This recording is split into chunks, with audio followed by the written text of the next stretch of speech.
Are you aware that Yahweh enlists the assistance of the B'nai Elohim, the renowned sibling deities of Canaanite mythology, in order to help him triumph in battle?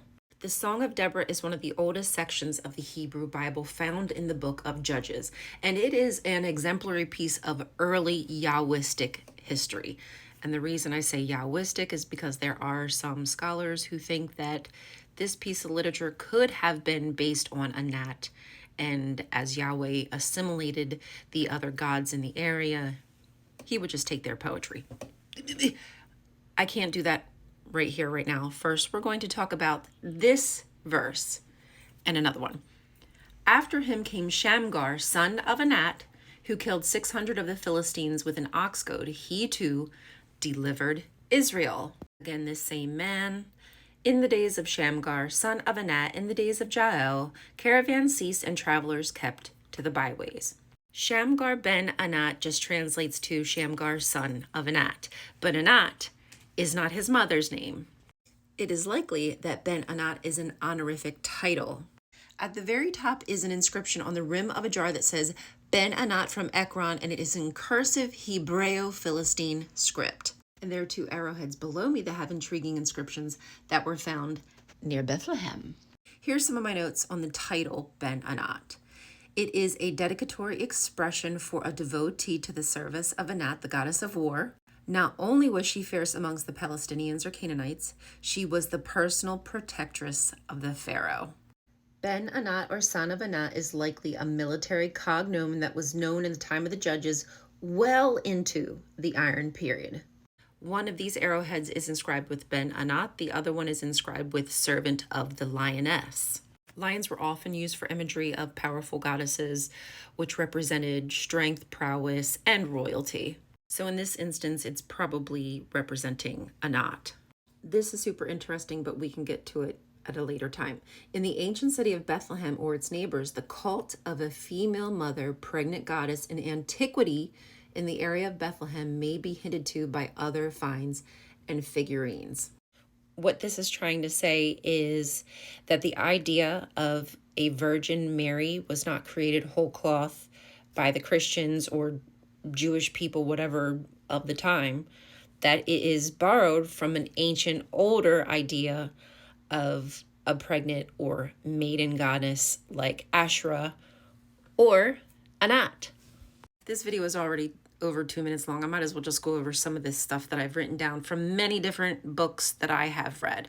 So there is a lot of similar language, themes, and motifs between Jesus, Mary, Baal, and Anat. So son of Anat, we've just discussed, is a title, and this title is used in Judges twice for the same man about the same goddess, Anat. But most people think, oh, Ben Anat must be his mom. No.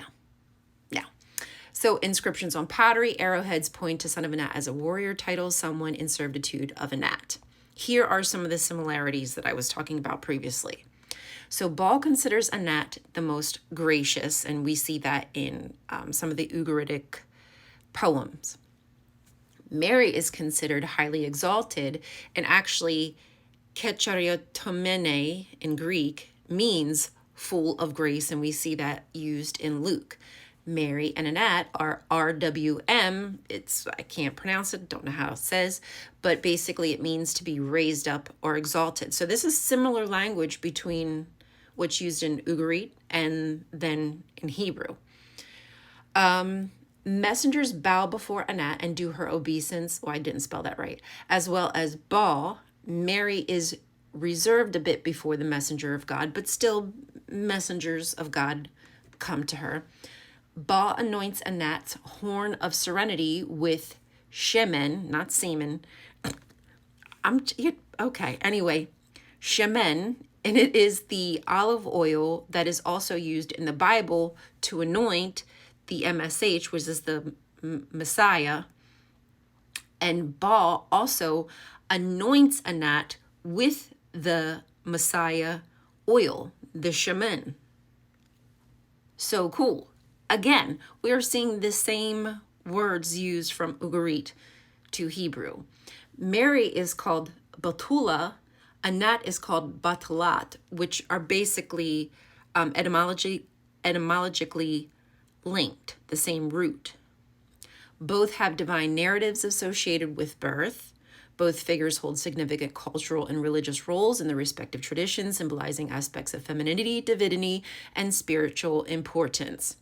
Anat is a goddess of war as well as a bringer of peace. So she has a duality. She tears that ass up, but there are times that she is asked to pour peace upon the earth, and she can do so. And Jesus is called Prince of Peace, but there is a portion of the Bible where he says, I'm not here to bring peace, but a sword. And he tells his apostles, there's going to come a time where you need to sell your shit and get ready to fight. So, isn't it cool to see that there are these interesting parallels between these thoughts? Not exactly the same, because it's not ever going to be the same, but it just shows you that these ideas aren't born out of a vacuum. They're borrowed. And even though Anat is 1,000 years before, the idea of a powerful goddess cannot die. I don't care what you say. It can't. She can't. They can't. We just need to bring them back to their full power. Yahweh often uses the help of his brethren, his brothers and sisters, but at some point, the gods and goddesses become demythologized, or they become lower than Yahweh and they just become messengers of his or angels that he is now in control of. But before that demythologizing happened, Yahweh regularly was doing shit with his brothers and sisters. And there's even a verse where Yahweh is marching into Egypt and Resheph and Deber march before him, which is plague and pestilence. The gods of plague and pestilence. Shamgar ben Anat underscores the cultural intermingling and the influences that the Hebrews were under, and as well as the other people who lived around them were under their influences too. I've went all around the damn world with this video and made it far too long. If you have any questions, just let me know.